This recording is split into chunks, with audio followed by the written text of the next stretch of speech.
नमस्कार, आप देख रहे हैं आज तक। आपके साथ मैं हूं अंजना ओम कश्यप। स्पेशल रिपोर्ट में आपका स्वागत है और ये स्पेशल रिपोर्ट वाकई खास है क्योंकि भारत मंडपम के सामने से आप हमारी ये विशेष पेशकश देख रहे हैं। देश का कद, देश का मान G20 होस्ट करके 7वें आसमान पर है और वैसा ही जोश दिल्ली शहर का हाई है। और दिल्ली के बॉस LG BK सक्सेना साहब हमारे साथ आज तक पर जुड़ रहे हैं। भारत मंडपम के सामने हम आज मौजूद हैं और भारत के लिए एक ऐतिहासिक लम्हा है। हमने यूं तो बड़े बड़े खेलों के आयोजन कराए हैं सब, लेकिन G20 को होस्ट करना, जो कि विश्व के सबसे विकसित और विकासशील देशों की आवाज है, सबसे बड़ा ग्रुपिंग है, ऐसे में G20 को होस्ट करना दिल्ली वालों के लिए बहुत शान की बात है। काउंटडाउन शुरू हो चुका है। आखिरी के ये दिन आपके कैसे बीत रहे हैं? दिल्ली कितनी तैयार है? सबसे पहले तो मैं कहना चाहूंगा कि दिल्ली पूरी तरीके से तैयार है। अब मात्र 24 घंटे रह गए हैं जब विदेशी मेहमान दिल्ली में आना शुरू हो जाएंगे और हमने हर तरीके की तैयारियां की हैं। जो तैयारियां की हैं उसमें सबसे पहले दिल्ली को क्लीन करना था, ग्रीन करना था, उसकी रोड्स को ठीक करना था, फुटपाथ को ठीक करना था।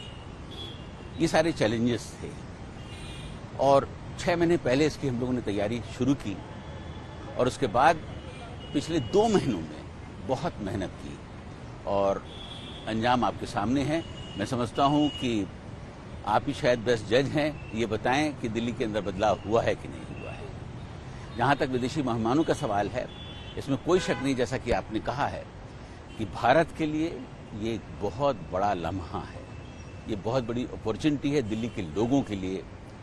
हमें अपना कल्चर दिखाने की अपॉर्चुनिटी मिली है, हमें अपना साहित्य दिखाने की अपॉर्चुनिटी मिली है, हमें अपने कुजीन्स को दिखाने की अपॉर्चुनिटी मिली है, हमें अपने जो हेरिटेज है उनको दिखाने की अपॉर्चुनिटीज मिली है। तो हमें इस मौके को छोड़ना नहीं चाहिए था, इसलिए हम सब ने मिलकर जी जान लगाकर दिल्ली को चमकाने का काम किया है और हम, जैसा कि मैंने कहा, पूरी तरीके से तैयार हैं अपने मेहमानों को रिसीव करने के लिए। बिफोर एंड आफ्टर, कई जगहों पर दिल्ली में जाइए सर तो लगता है कि एक बिफोर वाली तस्वीर लगाएं और एक आफ्टर वाली, जैसे मेक ओवर प्लान्स आजकल होते हैं, दिल्ली का उसी अंदाज में कई जगहों पर मेक ओवर कर दिया गया है। जी हाँ। ये क्या था, मतलब आपने हिस्से कैसे चूज किए और किस तरीके से फिर आगे बढ़े आप लोग? क्या स्ट्रैटेजी थी, क्या प्लान था, या फिर जो रूट रहेगा मेहमानों का वहीं पर किया गया है और कुछ हिस्से अनछुए रह गए? देखिए, 61 रोड्स जो हैं दिल्ली के, जो G20 के लीडर्स टच करने वाले हैं, तो इस वजह से इसका ख्याल रखा गया कि इन 61 रोड्स को पूरी तरीके से चमका दिया जाए और फिर एक एक रोड को विजिट करके ये देखा गया कि इस रोड में कमी क्या है और उस कमी को दूर किया गया। टीम्स बनाई गई, एक एक टीम की रिस्पॉन्सिबिलिटी को फिक्स किया गया कि आपको ये करना है, आपको ये करना है, और धीरे धीरे कारवां बढ़ता गया और हम आगे बढ़ते चले गए और आज दिल्ली की सूरत बदल गई है।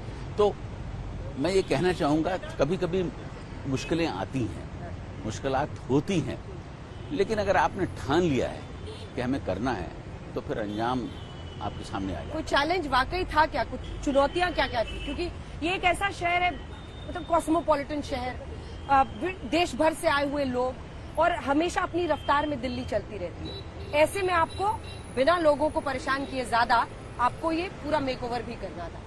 चैलेंजेस क्या थे सबसे? देखिए, चैलेंजेस तो बहुत थे। दिल्ली एक कॉम्प्लेक्स सिटी है। हाँ। मैं हमेशा से कहता हूँ कॉम्प्लेक्स सिटी है। यहाँ मल्टीपल एजेंसीज हैं, मल्टीपल लोग हैं, मल्टीपल डिपार्टमेंट्स हैं, हर तरीके से वो साइलोज में काम करते हैं। एक डिपार्टमेंट दूसरे डिपार्टमेंट से बात भी नहीं करता है।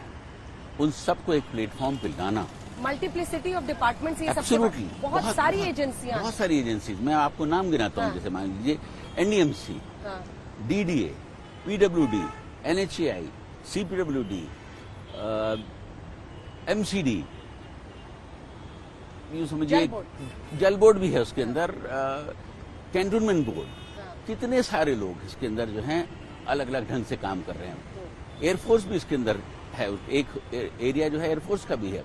तो इतने सारे लोग हैं। फॉरेस्ट डिपार्टमेंट, कहीं फॉरेस्ट डिपार्टमेंट की परमिशन की जरूरत पड़ती है, तो इतने सारे लोग, इतनी सारी डिपार्टमेंट्स, उन सबको एक प्लेटफॉर्म पे लाकर काम कराना एक बहुत बड़ा चैलेंज था और हम लोगों ने कोशिश की। और मुझे खुशी इस बात को आपसे कहने में कि हर डिपार्टमेंट ने इसमें अपने को झोंक दिया और जिस तरीके से काम किया है, अगर वो नहीं करते तो शायद ये रिजल्ट नहीं मिलता। मैं आपसे ये कहना चाहूँगा कि आपको याद होगा कि गांधी जी जब साउथ अफ्रीका से आए भारत में, तो उन्होंने देखा कि भाई आप अंग्रेजों के जुल्म तो बहुत ज़्यादा है, यहाँ हमें देश को आज़ादी दिलानी है। उन्होंने ठान लिया और एक कहावत है कि यदि कोई व्यक्ति अंधकार से लड़ने का साहस कर लेता है तो एक मात्र जुगनू भी सारे अंधकार को हर लेता है। वही हुआ, सारे लोग जुड़ गए और कारवां बढ़ता चला गया, दिल्ली चमक गया। अब आप देख लिए इस वक्त किस तरीके से जो छिड़काव हो रहा है दिल्ली के रोड्स के ऊपर, इन पेड़ों को पानी दिया जा रहा है। कभी किसी ने इसकी कल्पना भी नहीं की होगी जो आज सब कुछ हो रहा है। तो मेरा अपना ये कहना है कि आपने अगर डिसाइड कर लिया है, आपके अंदर कन्विक्शन है कब करने का, सब कुछ हो सकता है। अभी भी जहां मौजूद है, अगर हम दिखाएं, यहाँ पर नटराज की भव्य मूर्ति जो लगाई गई है, क्या कोई बहुत सारी कलाकृतियां पूरे अलग अलग जगहों पे, क्या एक कोई सेंट्रल थीम है? क्या भारत की संस्कृति, एक पेंटिंग्स जितनी हम देख रहे हैं दीवारों पर, सब कहीं पर मधुबनी आर्ट है, कहीं पर मध्य प्रदेश का ट्राइबल आर्ट है, कहीं पर छत्तीसगढ़ का है, ये जो थीम है ये किस तरह से डिसाइड? देखिए, जो आपने सवाल पूछा है ये वास्तव में बहुत सुंदर सवाल है। वो इस वजह से कि आपने देखा होगा कि यहाँ पर लायंस लगे हुए हैं, फाउंटेन्स लगे हुए हैं, हॉर्सेस के स्टैचूज लगी हुई हैं, यक्षिणी की मूर्तियां लगी हुई हैं। हर चीज की एक थीम है, हर चीज को सोच समझ के लगाया गया है। अब जैसे मैं अगर शेरों की बात करूं, लायंस की बात करूं, भारत इस वक्त एक मजबूत देश है। शेर जो है अपनी मजबूती का प्रतीक, हॉर्सेस को लगाया गया है। हॉर्सेस प्रतीक हैं स्पीड के। तो आपने देखा होगा प्रधानमंत्री की गति शक्ति जो स्कीम है वो कितनी पावरफुल स्कीम है। तो हमारे पास इस वक्त गति भी है, शक्ति भी है, देश आगे बढ़ रहा है, देश मजबूत हो रहा है, तो हमें उसको दिखाने की जरूरत थी।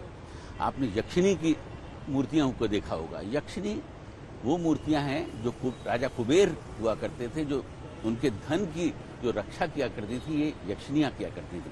आज हमारा देश धनवान भी हो रहा है, तो उनको जानबूझ के लगाया गया है कि इस धन को और जो समृद्धि हमने हासिल की है उनको किस तरीके से ये यक्षिणियां जो हैं संभाल के रख रही हैं, सजो के रख रही हैं। एक एक चीज को देखा गया। अब जैसे फाउंटेन्स को लगाया गया, पानी एक ऐसी चीज है जब किसी के सामने से गुजरता है उसको एक सूदिंग इफेक्ट आता है। लोग, मैंने देखा है कि फुब्बारों के नीचे बैठे हुए सेल्फी लेते हैं, उसकी आवाज़ सुनते हैं, बहुत सुंदर लगता है, तो इसलिए खासतौर से उनको लगाया गया। दूसरी बात यह है कि जितने भी फाउंटेन्स चल रहे हैं वो इन्वायरमेंट के लिए बहुत अच्छे हैं, उससे एक ठंडी हवा भी आती है। तो हर चीज़ को बहुत सोच कर लगाया गया है, कोई भी चीज़ ऐसी नहीं कि रैंडम कर दी गई है। और इस तरीके का सिलसिला जारी रहेगा। हाँ, सिलसिला जारी रहेगा क्या? यही मेरा अगला प्रश्न भी था कि क्या अब हम शॉर्ट नोटिस पर और भी इवेंट्स को होस्ट करने के लिए दिल्ली में तैयार हैं? मेरा सवाल ये है सर आपसे कि क्या एक कंसिस्टेंसी बनी रहेगी? क्योंकि मन में कई बार ये लगता है कि अभी G20 है, तब तक खूब हमने मेकओवर कर दिया, सजा दिया, फिर बाद में क्या बैक टू वही नॉर्मलसी हो जाएगी कि हम देखेंगे अभी तो सड़कें भी चमचमा रही हैं सर, जो सेंट्रल वर्ज की लाइंस है वो भी चमचम कर रही है। क्या हम इसको मेंटेन कर पाएंगे पोस्ट G20? बिल्कुल कर पाएंगे। और मैंने जितने भी एसेट्स अभी तक दिल्ली के अंदर क्रिएट किए हैं वो परमानेंट एसेट्स हैं, वो ऐसे एसेट्स नहीं हैं कि G20 हो जाने के बाद उसको हटा दिया जाएगा। मेरा शुरू से मानना था दिल्ली देश की राजधानी है, यहाँ के लोग बेटर डिजर्व करते हैं, उनको टूटी सड़कें, टूटे फुटपाथ, टूटे हुए सेंट्रल वर्ड्स, गंदगी से निजात दिलाने की जरूरत है और इसके लिए हम काम करते रहेंगे। जहाँ तक आपने कहा कि ये सस्टेन करेगा कि नहीं, मैं आपको बताना चाहता हूँ ये जितने भी फाउंटेन्स लगाए गए हैं, जितनी भी मूर्तियाँ लगाई गई हैं, इनको मेंटेन करने के लिए ऑलरेडी कॉन्ट्रैक्ट्स दे दिए गए हैं कि इनको आपको जो है रिटेन करना है, मेंटेन करना है। ये ऐसा नहीं है कि G20 होने के बाद उसमें कीचड़ हो जाए या वो बंद हो जाए, उनको मेंटेन किया जाएगा। रोड्स जो आज बनाए गए हैं, इतना माइन्यूटली एक एक चीज़ को देखा गया, शायद आप इमेजिन नहीं कर सकते। हम लोग जब रोड के ऊपर विजिट करते थे, रुकते थे, देखते थे कि किस रोड में क्या लेवल है इसका, जब कारकेट्स आएंगे तो उनको क्या जर्क लगेगा, इस बात का भी ध्यान रखा गया। अभी मैं जब आ ही रहा था तो NHAI के एक एग्जीक्यूटिव इंजीनियर ने मुझे व्हाट्सएप पे मैसेज भेजा कि सर इस रोड को जब आपने कल विजिट किया था उसमें कुछ जर्क्स आ रहे थे, उसमें ब्लैक टॉपिंग हो गई है, ये इसका वीडियो है। इस तरीके की मॉनिटरिंग हम लोगों ने की है, तब आज इसका ये रिजल्ट। शोकेस कर रहा है ना, दिल्ली पूरे देश को एक तरह से शोकेस बिल्कुल। बन के आज खड़ा है। लेकिन हम लोग जिस हिस्से में अभी खड़े हैं, जी हाँ, नई दिल्ली का पूरा इलाका, यहाँ पर भारत मंडपम, थोड़ा सा आगे जाएंगे तो दिल्ली गेट है, दिल्ली गेट, जी। और फिर पुरानी दिल्ली। जी हाँ। क्या वहां पर भी इसी तरह से कायाकल्प किया गया है? क्या वहां की क्या स्थिति है? क्या बाकी हिस्से जो दिल्ली के, वो शिकायत करेंगे कि सक्सेना साहब इधर भी आ जाएं थोड़ा, क्योंकि भारत मंडपम यहाँ पर है, नई दिल्ली का इलाका, एयरपोर्ट से लेकर यहाँ तक का रास्ता तो ठीक है, लेकिन बाकी दिल्ली कब तक इंतजार करेगी? मैं आपसे ये कहना चाहता हूँ कि इस बात का ख्याल रखा गया है कि दिल्ली और इलाकों को भी टच किया जाए। दिल्ली गेट ऐतिहासिक गेट, एक्चुअली वो वही गेट है जहाँ से दिल्ली में आवाजाही हुआ करती थी, लेकिन आज उसको हम लोगों ने बदल दिया, पूरी तरीके से मेकओवर हो गया। फाउंटेन्स लगे हुए, स्टैचूज लगी हुई हैं और वो चमक रहा है, बड़ी बड़ी लाइट्स लगा दी गई हैं। इसको बहुत पहले करने की जरूरत है। इसी तरीके से अगर आप राजघाट जाएं, राजघाट बहुत इम्पॉर्टेंट प्लेस है दिल्ली का, जहाँ सारे हेड ऑफ स्टेट्स आएंगे, और वैसे भी जब कभी भी कोई हेड ऑफ स्टेट आता है तो राजघाट जाता है, उसको भी हम लोगों ने चेंज कर दिया। वहाँ पर भी फाउंटेन्स लगाए गए हैं, स्टैचूज लगाई जा रही हैं, तो पूरा बदला जा रहा है। जो आपका एक सवाल था कि क्या दिल्ली के और इलाकों में भी ऐसा काम होगा, बिल्कुल मैं आपसे वादा करता हूँ, और हमने ऑलरेडी डिसाइड किया हुआ है कि 16 सितंबर से हमारी टीम इसी जज्बे के साथ सिटी के अंदर काम करने वाली है, और हम एक एक रोड को लेंगे और एक रोड को चमकाते जाएंगे और आगे बढ़ते चले जाएंगे। अब दिल्ली रुकने वाला नहीं है।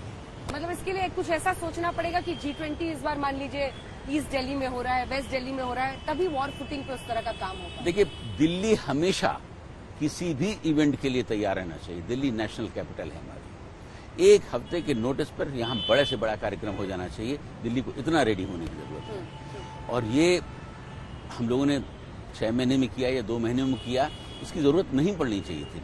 मैं आज आपसे वादा करता हूँ, और आपके जितने भी दर्शक हैं उनको भी ये कह रहा हूँ कि हम दिल्ली में ये जो हमने काम की छड़ी लगाई है, जिस तरीके से काम को शुरू किया है, ये बंद नहीं होगा। अब बात जरा ट्रैफिक की करते हैं। जी हाँ, ट्रैफिक एक रियल मेनेस है दिल्ली वालों के लिए, कई जगहों पर बहुत ज्यादा सामना करना पड़ता है। पहले तो 8, 9 और 10, क्या ये 3 दिनों के लिए दिल्ली को आप बंद करने वाले हैं? क्या लोगों को घर के अंदर रहना है? क्या आप संदेश देंगे दिल्ली वालों के लिए? 8, 9 और 10 को लेकर कई लोगों के मन में हुआ, हालांकि दिल्ली सरकार ने पहले ऐलान कर दिया है कि स्कूल वगैरह बंद रहे। देखिए, मैं कई बार ये बात को कह चुका हूँ कि कोई लॉकडाउन जैसा वर्ड हमें यूज नहीं करना चाहिए। यहाँ कोई लॉकडाउन होने वाला नहीं है। सिर्फ नई दिल्ली का एक इलाका है जहाँ पर रिस्ट्रिक्शंस होंगे, केवल नई दिल्ली का इलाका है, और वो होटल्स के एरिया जहाँ पर G20 के गेस्ट रुकने वाले हैं। उसके अलावा दिल्ली खुली हुई है, कहीं पर भी कोई रुकावट नहीं होने वाली है। मेट्रोज खुली हुई हैं, दिल्ली का और पार्ट्स हैं वो खुले हुए हैं, लोग आएंगे जाएंगे, कोई तकलीफ नहीं। तमाम स्टेशंस पर भी मेट्रोज रुक रहे हैं? बिल्कुल रुक रहे। सिर्फ 2 स्टेशंस के ऊपर रिस्ट्रिक्शंस हैं, और सारे स्टेशंस जो हैं खोले दिए जाएंगे। तो मैं आपसे बार बार ये कहना चाहता हूँ कि दिल्ली वालों को स्पष्ट भी करना चाहता हूँ कि आपको कोई डरने की जरूरत नहीं कि दिल्ली के अंदर लॉकडाउन हो गया है। कोई लॉकडाउन नहीं हो रहा है। आप सच हैं, आप घूमें, जहां जाना चाहते हैं जाएं, लेकिन एक छोटे से इलाके को ही रिस्ट्रिक्ट किया गया। एक चीज मैं और आपसे कहना चाहूंगा, ये दिल्ली के लोगों के लिए एक बहुत बड़ी घटना है। इतनी बड़ी इंसिडेंट यहाँ होने वाली है, दिल्ली के लोगों को एक बहुत बड़ा तोहफा दिया है प्राइम मिनिस्टर ने। तो हमें अगर कोई सी तकलीफ भी हो रही है 1 या 2%, तो हमें उसे सहना चाहिए, क्योंकि ये दिल्ली वासियों के लिए एक बहुत बड़ी घटना है। मैं जैसे आपसे पहले भी कहा, और इसके लिए हमें तैयार भी रहना चाहिए। सुरक्षा के मुद्दे पर अब आते हैं। सिक्योरिटी न सिर्फ जो नेशनल हेड्स आ रहे हैं, नेशन हेड्स, बल्कि पूरी दिल्ली में कैसे व्यवस्थित हो सुरक्षा के इंतजाम तमाम, उन सब पर क्या जानकारी आप देंगे? देखिए, सुरक्षा के जो बहुत छोटे छोटे एलिमेंट्स हैं उनको तो मैं डिस्कस नहीं कर सकता, लेकिन मैं इतना कह सकता हूं कि दिल्ली पुलिस के इसकी जिम्मेदारी है, और दिल्ली पुलिस ने जो और भी सुरक्षा एजेंसीज हैं उन सबको रोपिन किया हुआ है, और बड़े कोऑर्डिनेशन के साथ सारे काम हो रहे हैं। एक एक चीज पर ध्यान रखा जा रहा है, चप्पे चप्पे पे हमारी नजर है, किसी भी अप्रिय घटना को नहीं होने देंगे, ये हमारा आपसे वादा है। जहां तक हमारे हेड ऑफ स्टेट्स आ रहे हैं, उनकी सुरक्षा का सवाल है, जैसा मैंने कहा कि उनके अपने प्रोटोकॉल्स होते हैं जिनको निभाया जाता है, उनके उसी प्रोटोकॉल के मुताबिक उनको सुरक्षा मुहैया कराई गई है और हर तरीके से हम तैयार हैं। और दिल्ली, मैं ये कहूँगा कि दोनों हाथ ओपन करके अब G20 के जो राष्ट्राध्यक्ष आ रहे हैं उनको रिसीव करने के लिए तैयार है। काउंटडाउन शुरू हो चुका है और कई बार ऐसा लगता है जब आपके घर में आयोजन हो तो सबसे ज्यादा नर्वस घर का मुखिया होता है। जी हाँ, दिल्ली एलजी हैं आप यहाँ पर, तो जाहिर तौर पर आपके लिए ये नर्वस मोमेंट्स है या आपको बहुत गर्व हो रहा है कि अब आ जाए, जो होना है सब तैयार है हम लोग और बहुत अच्छी तरह से सब कुछ मैं ये तो नहीं कहूँगा कि मैं नर्वस हूँ। हाँ। मैं कॉन्फिडेंट हूँ और जिस तरीके से हम लोग काम कर रहे हैं हम सफल होंगे उसमें। और मैं इतना भी कहना चाहूँगा कि जो मेहमान हमारे यहाँ आ रहे हैं दिल्ली में वो खुश होके जाएंगे, एक दिल्ली का बहुत सुंदर रूप देख के जाएंगे, दिल्ली की खुशबू को लेके जाएंगे। जब वो यहाँ से अपने देश वापस जाएंगे तो कहेंगे कि वास्तव में हिंदुस्तान से जैसा कोई देश नहीं है, यहाँ की कैपिटल ने हमारी जो मेहमान नवाजी की है उसका भी कोई जवाब नहीं। इस बार एलजी साहब G20 के जितने भी इससे पहले हुए हैं, चाहे वो इंडोनेशिया में हुआ हो, कहीं भी हुआ हो, जो मेन कैपिटल सिटी है वहीं पर पूरा फोकस रहता था। लेकिन भारत में प्रधानमंत्री नरेंद्र मोदी ने से ईटानगर से लेकर अहमदाबाद, श्रीनगर से लेकर दक्षिण के कई शहरों में हर जगह पर कराया। एक सोच इसके पीछे थी कि पूरी भारत की संस्कृति को हम विदेशों के सामने रिप्रेजेंट करें। वो जो पूरा थीम रहा है G20 का, या फिर जब भी फॉरेन डिग्नेटरीज आती थी उनके साथ आपका इंटरेक्शन, उसके बारे में क्या बताएं? देखिए, आपने खुद ही कह दिया, ये प्रधानमंत्री जी की सोच है। जो देश है वो पूरे देश का विकास होना चाहिए। G20 की मीटिंग जिस स्टेट में हुई, आप देखिए उस सिटी का बदलाव कितना हो गया, पूरा मेकओवर हो गया। तो ये एक नया मैसेज गया है। दूसरी बात ये, वहाँ के होटल्स को बिजनेस मिला, वहाँ के लोकल लोगों को बिजनेस मिला, क्योंकि वो लोग शॉपिंग के लिए गए, बहुत सारी चीजें हुई। तो ये सोच प्रधानमंत्री की है कि सबका साथ सबका विकास। ऐसा ना हो कि सिर्फ दिल्ली के अंदर ही सारा डेवलपमेंट हो जाए और स्टेट जो है उससे अछूते रह जाए। तो इस बात को ध्यान में रखकर उन्होंने ये सोचा कि हमको G20 की और जो साइडलाइंस की जो मीटिंग्स हैं उनको अलग अलग स्टेट्स में करना है, अलग अलग सिटीज के अंदर करना है। और वास्तव में इसका एक बहुत पॉजिटिव असर हुआ है। और जो विदेशी मेहमान आए, उन्होंने दिल्ली के अलावा देश के अलग अलग कोनों में जाकर ये देखा कि वास्तव में देश कितना अद्भुत है, यहाँ कितने सुंदर लोग हैं, यहाँ कितनी शानदार सिटीज हैं। तो वो हमारे कल्चर से भी रूबरू हुए। तो ये एक बहुत शानदार निर्णय था प्रधानमंत्री जी का और उसका बहुत असर हुआ पूरे देश के। हालांकि ये वक्त नहीं है पॉलिटिक्स का, लेकिन दिल्ली सरकार अपने तरीके से काम कर रही थी, आप भी कर रहे थे। समन्वय बिठाना क्या चैलेंज था? कई जगहों पर हमने देखा। मैंने पहले भी कहा कि इसमें कोई शक नहीं कि समन्वय बैठाना एक चैलेंज होता है, क्योंकि दिल्ली एक कॉम्प्लेक्स सिटी है।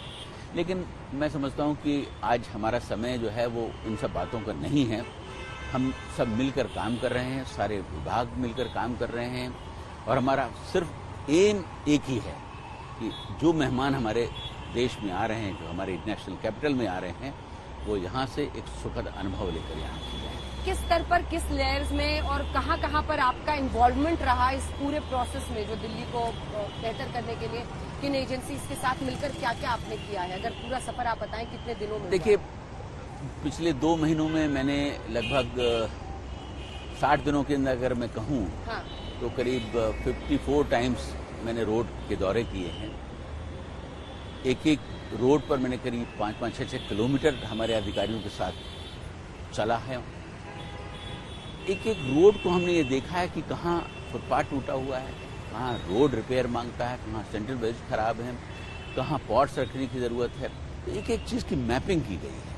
पहले मैपिंग की गई और उसके बाद इसको तैयारी की गई। 6 लाख गमलों का सिटी के अंदर लगाना ये कोई साधारण काम नहीं। 6 लाख गमले 6 लाख गमले और 50,000 गमले इस वक्त हमारे पास रिजर्व में रखे हुए हैं कि अगर कोई गमला सूख जाता है या कोई टूट जाता है या कोई उठा के उसको ले जाता है तो हम उसको इमीडिएटली रिप्लेस कर देंगे। तो इस लेवल पर तैयारी की गई है। और मैंने कहा कि एक एक इंच को नापा गया है। अगर मैं ये कह रहा हूँ तो पूरी शिद्दत के साथ कह रहा हूँ कि एक एक इंच को नापा गया है। उसके बाद हमने जो है सिटी को चमकाया है। तो ये बहुत बड़ा टास्क था, लेकिन जैसा मैंने कहा कि हर अधिकारी ने, हमारी पूरी फोर्स ने बहुत मेहनत से काम किया है। इसमें राजस्थान, उड़ीसा के वो आर्टिजन्स भी आए जिन्होंने स्टैचूज को लगाया। आप देखिए किस लेवल पे काम हुआ है। और 2 महीने के अंदर हमने जो मेजर काम है, आप जो जितने भी फाउंटेन्स देख रही हैं, जितने भी स्टैचूज देख रही हैं, ये सब 2 महीने के अंदर लगाए। ये 2 महीने में सिर्फ पूरा 2 काम महीने हुआ के है। अंदर ये लगे हैं। पत्थर के भी बहुत सारे फाउंटेन्स इंडिया हाँ। गेट के भी चारों तरफ लगाए जी गए हाँ। हैं। वो उस हिस्से पे भी लगा है। वो 2 महीने के अंदर लगे हैं।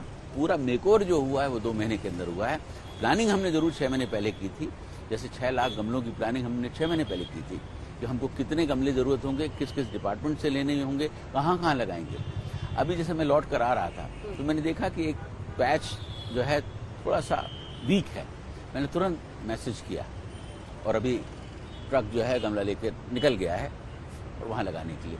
तो जब आप इस तरीके का कोऑर्डिनेशन करते हैं तो बहुत अच्छा लगता है। मैं एक बात और भी कहूँगा कि जिस तरीके से टीम वर्क हुआ है वो अपने में अद्भुत है। वो मेरा भी मैं कहूँगा कि ऐसा अनुभव हुआ है मैंने जिसकी कल्पना नहीं की। तो एक कहते हैं कि डेवलपमेंट की बयार आ गई है दिल्ली के अंदर और हमें इस बयार को आगे बढ़ाने की जरूरत है। ये चलेगी ना आने वाले और दिनों में? आने वाले एलजी साहब, सब दिल्ली वाले यही सोच रहे होंगे। मैं तो बार बार सोच रही हूँ उन हिस्सों की जो इंतजार में बैठे हैं, उनको लग रहा होगा कि आने वाले वक्त में क्या यहाँ तक भी ये पूरा मैं आपके माध्यम से उनको एश्योर कर रहा हूँ हाँ। कि ये बयार जो निकल पड़ी है ये आगे भी चलती रहेगी। हम हाँ। इसे रोकेंगे भी नहीं, हाँ। चाहे कितनी भी मुश्किल है। उसका रोड मैप तैयार है आपके पास? बिल्कुल तैयार है। मैंने आपसे कहा कि हमारा 16 से जो प्लान है वो हम रिंग रोड को ले रहे हैं और हमारे पास इस वक्त बहुत आर्टिफैक्ट्स आके रखे हुए हैं, फाउंटेन्स आके रखे हुए हैं जिन्हें हमें लगाना है क्योंकि इस वक्त समय नहीं था लगाने का। और हम जैसे ही 16 तारीख के बाद हमने जगह उनकी डिसाइड कर ली है और उसका काम शुरू हो जाएगा। हम आपको दिखाएंगे कि देखिए किस तरीके से काम हो रहा है और आगे हमारी गाड़ी बढ़ती दूसरी चली एक जा रही है। सबसे दिलचस्प चीज जो आम दिल्ली वालों के लिए सर, कि वो अभी देख रहे हैं कि जितने इलीगल एनक्रोचमेंट है वो सब हटा दिए गए। क्या इस तरह के ड्राइव्स और भी चलेंगे बाकी दिल्ली के हिस्सों में? और बिल्कुल चलेंगे। मेरे पास इतनी कंप्लेंट्स आती हैं कि यहाँ इंक्रोचमेंट हो गया है, वहाँ इंक्रोचमेंट हो गया है, चलना मुश्किल हो गया, वो सबसे बड़ी दिक्कत है दिल्ली की। फुटपाथ पे आप नहीं चल सकते हैं। ये अभी जो ड्राइव आपने देखी तो ड्राइव चली थी, लेकिन इसके पहले भी हम लोगों ने ये ड्राइव जारी रखी है। बहुत सारे मार्केट्स हमने क्लीन कर दिए हैं। लोग बहुत खुश हैं इस बात से और ये नहीं होना चाहिए। फुटपाथ के लिए बना हुआ है, वहाँ पर चलने के लिए ही उसे यूज करना चाहिए, किसी और पर्पज के लिए यूज नहीं होना चाहिए। मैंने आपसे जिस तरीके से कहा था एक कोऑर्डिनेशन की जरूरत थी। बहुत सारी ऐसी जगह थी फुटपाथ पर जहाँ कोई रिलीजियस स्ट्रक्चर खड़ा हो गया था या कोई बीच में पेड़ आ रहा था। मुझे जब बताया गया कि 2017-2015 में इसकी फाइल चली और अभी तक खड़ा हुआ है ये पेड़, तो एक प्रॉपर कोऑर्डिनेशन हुआ और उसके बाद उनको हटाया गया, रोड को ठीक किया गया और चल रहा है। मैं एक का एग्जाम्पल दे सकता हूँ। मैंने कहा कि ऐसा कैसे हो सकता है कि 2015-2017 में फाइल चल रही है और आज हम 2023 में हैं तो अभी पेड़ के बीच में उसको हटाने का कोई साधन नहीं है। रोड के बीच में वो पेड़ खड़ा हुआ है, ट्रैफिक जाम हो रहा है, तो ये नहीं होना चाहिए था। तो उन सब चीज़ों को भी हम लोगों ने बहुत स्ट्रिक्टली टेकअप किया हुआ है, वो चाहे ये न्यू दिल्ली का इलाका हो या दूसरे इलाके हों। और आज शायद उसका ये रिजल्ट है कि कहीं कहीं पर जो ट्रैफिक जाम हुआ करता था उसमें बहुत बड़ा बदलाव है। इंक्रोचमेंट्स हटे ही रहेंगे, माने वापस उसको बिल्कुल हटे रहेंगे और हमारी पूरी कोशिश रहेगी कि इंक्रोचमेंट्स अब आने ना पाए। अब एक बार आपकी टीम किस तरह से काम करती है, क्योंकि आपने खुद ही कहा कि 6 लाख गमलों की हम लोगों ने प्लानिंग की। जाहिर तौर पर आपने आर्किटेक्ट्स लिए होंगे कि कहाँ पर क्या फाउंटेन लगाना है, क्या फीजिबिलिटी है, कहाँ पर पानी लगा के हम फाउंटेन लगा सकते हैं, किन वॉल्स पे किस तरह की पेंटिंग करनी है, इन सबको लेकर किस तरह से आपने टीम्स को डिप्लॉय किया और कैसे प्लानिंग? देखिए, सबसे पहले तो जब हम लोग बैठे तो हमारे साथ जितने भी डिपार्टमेंट्स हैं उन सब के हेड्स थे। कुछ आइडियाज हमने दिए कि हम चाहते हैं कि दिल्ली के अंदर पॉट्स जो हैं फ्लावर पॉट्स लगाए जाएं। मैं आपको बड़ी शानदार इंसिडेंट बताना चाहता हूं। हमारे ऑफिसर्स में इमीडिएटली उन्होंने कहा कि साहब ये पॉसिबल ही नहीं है, अगर आप गमले लगाएंगे तो उनको लोग उठा ले जाएंगे, तोड़ देंगे, चोरी हो जाएंगे, हमें नहीं लगाना चाहिए। मैंने कहा कि भाई जो सेंट्रल वर्ज है या साइड की जो कच्ची जगह हैं वहाँ पर हमको फ्लावरिंग प्लांट्स लगाने की ज़रूरत है। तो बताया कि नहीं साहब, अगर हम ये लगाएंगे तो गाय खाई जाएगी, बंदर उखाड़ के उसको ले जाएगा। तो जितनी निगेटिविटी हो सकती थी वो सारी चीज़ें बताई गई। लेकिन मैंने कहा कि नथिंग डूइंग, गमला अगर चुरा कर कोई ले भी जाएगा तो अपने घर में गमला ही तो लगाएगा, ये तो नहीं कर सकता कि उसका खाना बनाएगा। कोई बात नहीं। और आज मुझे बड़ी खुशी है इस बात को बताने में कि 6.25 लाख के आसपास जो गमले लगे हैं, शायद 20-22 गमले जो हैं जो कोई उठा कर लेकर गया, 6.25 लाख के। तो लोगों ने खुद एक्सेप्ट कर लिया। और हो सकता है कि कुछ दिनों के बाद वो ये देखें कि सारे गमले लगे हुए हैं और हमने ये गलती की है, तो अपने आप वहाँ पर रख के चले जाए। हमें पब्लिक को समझाने की जरूरत है, सिखाने की जरूरत है। और आज हम लोगों ने इतनी जगहों पर इतने शानदार पेड़ लगाए हैं, कोई उखाड़ के लेकर गया, किसी ने तोड़ा नहीं। तो हम अपने आप अपना मन बना के, मैंने आपसे कहा, पहले ही कहा था कि इतना कॉम्प्लेक्स सिटी है, यहाँ पर कोई काम करना ही नहीं चाहता था। और आपको अगर काम कराना है तो धक्का लगाना पड़ा। लेकिन आज मुझे इस बात की बड़ी खुशी है कि वही लोग जो ये कहते थे कि साहब ये नहीं हो सकता, आज ये कहते हैं कि साहब ये हो सकता है और हमको इसको आप बताइए कि कैसे करना है। ठीक है। इससे पहले सर कॉमनवेल्थ गेम्स हुआ इसी राजधानी में, तब भी कई सारी नई मतलब फुट ओवर ब्रिजेस इस तरह के और भी बहुत कुछ कंस्ट्रक्शन हुआ था। उस बार में और इस बार के G20 के आयोजन में दिल्ली को लेकर जो भी बदलाव किए गए, क्या अंतर है कॉमनवेल्थ और G20? देखिए, कॉमनवेल्थ में जो कुछ स्ट्रक्चर्स खड़े गए थे उसमें जैसे ब्रिजेस थे, फ्लाईओवर्स बनाए गए थे और उसकी प्लानिंग बहुत लंबी थी। जहां G20 की जो प्लानिंग है वो बहुत शॉर्ट प्लानिंग है, पीरियड हमारे पास बहुत कम था। फ्लाईओवर अगर आपको बनाना है तो 1.5 साल लगता है, फुट ओवर ब्रिज बनाना है तो कम से कम साल भर लगता है। तो यहाँ इस तरीके की कोई प्लानिंग नहीं की गई है। यहाँ जो है, हमारा जो टास्क यहाँ पर जो था, सिटी को ब्यूटिफाई करना था, सिटी का मेकओवर करना था, ब्यूटिफिकेशन करना था, उसको चेंज करना था। और उस काम को हम लोगों ने जो है शॉर्ट पीरियड के अंदर कर दिया। और आज जो ये हुआ है, ये औरों के लिए भी एग्जाम्पल है कि संभव है। अगर आप चाहें, आप ठान लें कि हमें ये काम करना है, तो बिल्कुल होके रहेगा और फिर सब उससे जुड़ते चले जाते हैं। सर, अभी भी जब हम बात कर रहे हैं तो एम्बुलेंस यहाँ से गई, इसी से मुझे ये प्रश्न मन में आया कि जो एसेंशियल सर्विसेज हैं वो किन किन के लिए स्पेशल उस समय में कंसेशन रहेगा? अगर एसेंशियल सब जैसे एम्बुलेंस हो, मीडिया के लोग हो, या फिर किन के लिए किस तरह से इंतजाम किए गए हैं अगर उनकी आवाजाही पर कोई दिक्कत? देखिए, एसेंशियल सर्विसेज को कहीं रोका नहीं गया है। एम्बुलेंसेज अगर आ रही हैं, जा रही हैं, तो उनको कहीं रोका नहीं जाएगा। इवन उन इलाकों में जहां पर G20 के प्रोग्राम्स हो रहे हैं, वहां के जो रेजिडेंट्स हैं, हाँ। उनको ये कहा गया कि आप अपना आई कार्ड दिखाइए और आप जा सकते हैं और आ सकते हैं। कोई रिस्ट्रिक्शन नहीं है। जिनका घर इस आसपास के पूरे बिल्कुल इलाके में है, अपना आई कार्ड दिखाएंगे और उसके बाद उनका मूवमेंट हो सरकारी जाएगा। कॉलोनियां है, वो सब बिल्कुल आई है। कार्ड दिखा के अपना आई जा कार्ड सकते हैं। दिखाएंगे और आएंगे जाएंगे, कोई रिस्ट्रिक्शंस नहीं है। हाँ। मैं समझता हूँ कि दुनिया में तो पहली बार की आवाजाही कैसे है जी? सर? अगर कार्स इस अंदाज में निकलने लगी, देखिए, तो ऐसा है कि ट्रैफिक की प्रॉब्लम- उस जगह पर ही रुका जाएगा जब कारकेट से निकल रहे हैं। उसके बाद तो फिर आना जाने में कोई रुकावट ही नहीं है, ट्रैफिक रोक दिया जाता है। आज भी अगर कोई कारकेट निकलता है तो ट्रैफिक तो रोका ही जाता है, उसमें भी ऐसा ही होगा। तो इसलिए मैं ये कहना चाहता हूँ कि शायद दिल्ली में पहली दफा इस तरीके से G20 को ऑर्गेनाइज किया जा रहा है कि जहाँ रिस्ट्रिक्शंस ना के बराबर है। मैं आपको जापान का जो है एक एग्जाम्पल देना चाहूँगा। जब टोक्यो में G20 हुआ था तो उन्होंने स्पेशल लॉ लगाकर पूरे टोक्यो को सील कर दिया था। तो यहाँ तो ऐसा कोई रिस्ट्रिक्शंस ही नहीं। मीडिया के लोगों के पास उनके पासेस होंगे, वो आएंगे, वो जाएंगे, कोई रिस्ट्रिक्शंस नहीं है। तो लास्ट हमें में क्या जी, पूरी कर लीजिए अपनी बात। तो मैं ये कहना चाहता हूँ कि हम दिल्ली वालों को ये कहना चाहते हैं कि आप रिस्ट्रिक्शंस जो हैं बहुत लिमिटेड जगह पर हैं, उससे कोई डरने की जरूरत नहीं है। पूरा दिल्ली एक तरीके से खुला हुआ है, तो छोटे से इलाके से बहुत इम्पैक्ट नहीं आने वाला है। सबसे ज्यादा मुझे लगता है पालम वाला जो रोड है, वहां से निकल के पूरा जो आता है, उस पर सबसे ज्यादा आपका जोर रहा है क्या, ब्यूटिफिकेशन की नजर से देखने में? ऐसा नहीं है, दिल्ली के सभी इलाकों में जहाँ जहाँ ये हेड्स ऑफ स्टेट वहीं से लैंड करके और आने वाले हैं। लेकिन जो आपने कहा है उसमें कोई शक नहीं है कि वो इलाका है जहाँ पर सारे हेड ऑफ स्टेट्स लैंड करेंगे और वहीं से मूव करेंगे। तो इसलिए वो बहुत जरूरी था कि उस इलाके जहाँ फर्स्ट इम्प्रेशन होने वाला है, और first impression is the last impression कहा जाता है, तो हम लोगों की कोशिश थी कि उसको हम कैसे बदलें। वो भी मैं आपसे कहूँगा कि 2 महीने के अंदर वहाँ फाउंटेन्स लगाए गए हैं, मूर्तियां लगाई गई हैं, गार्डन्स डेवलप कर दिए गए हैं और आज वो इलाका पूरा का पूरा अद्भुत हो गया है। आपको ये भी मैं कहूँगा कि वहाँ कंस्ट्रक्शन एंड डिमोलिशन वेस्ट बहुत ज़्यादा था, पार्क्स भरे पड़े थे, इससे उन सबको साफ किया गया और उसके बाद उनको पार्क में कन्वर्ट किया गया। एयरफोर्स ने उसमें हमारा बहुत साथ दिया, कैंटोनमेंट बोर्ड ने हमारा बहुत साथ दिया, MES ने हमारा साथ दिया, हम सब ने मिलकर उसको पूरा कर दिया। दिल्ली के LG के तौर पर आप क्या संदेश देंगे जाते जाते दिल्ली वासियों के लिए, 8th, 9th, 10th के लिए क्या संदेश देंगे? मैं तो दिल्ली वालों से ये कहना चाहता हूँ कि ये एक बहुत बड़ी अपॉर्चुनिटी हमको भारत के प्रधानमंत्री जी ने दी है और हमें इसे जो है बहुत अच्छे से लेने की जरूरत है।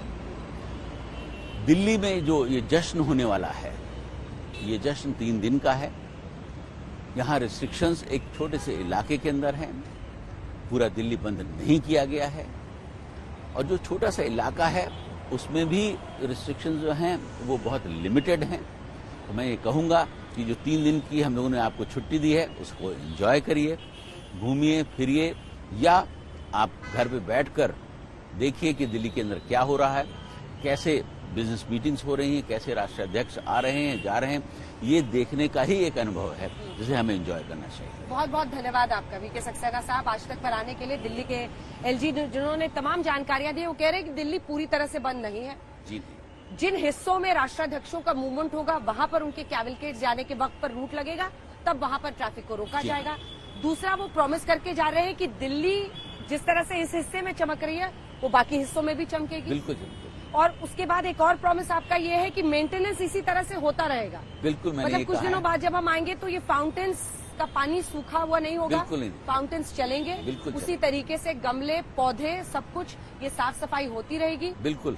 इलीगल एनक्रोचमेंट्स पर सबसे ज्यादा बड़ा वादा आपसे लेकर जा रहे हैं। बिल्कुल, मैंने आपसे कहा है कि इनक्रोचमेंट्स को हटाना हमारा फर्ज है, हमारी ड्यूटी है और उस पर हम काम करते रहेंगे। उसमें बहुत सारी अड़चनें आती हैं, कभी कभी वो पॉलिटिकल इश्यूज भी बनते हैं, कभी लोग कोर्ट में भी चले जाते हैं, हम कोर्ट में भी जाकर उनको फाइट करते हैं, लेकिन हम इस काम को जारी रखेंगे।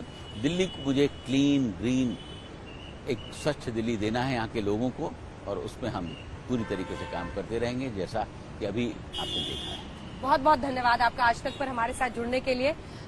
शुभकामनाएं भी, क्योंकि आने वाले 8, 9 और 10 तारीख आपके लिए बहुत चुनौतीपूर्ण होंगे और तमाम दिल्ली वासियों के लिए भी। हालांकि जश्न और गर्व कि भारत G20 होस्ट कर रहा है। इसी के साथ हमारी इस विशेष पेशकश में इतना ही। देश दुनिया की बाकी खबरों के लिए आप देखते रहिए आज तक।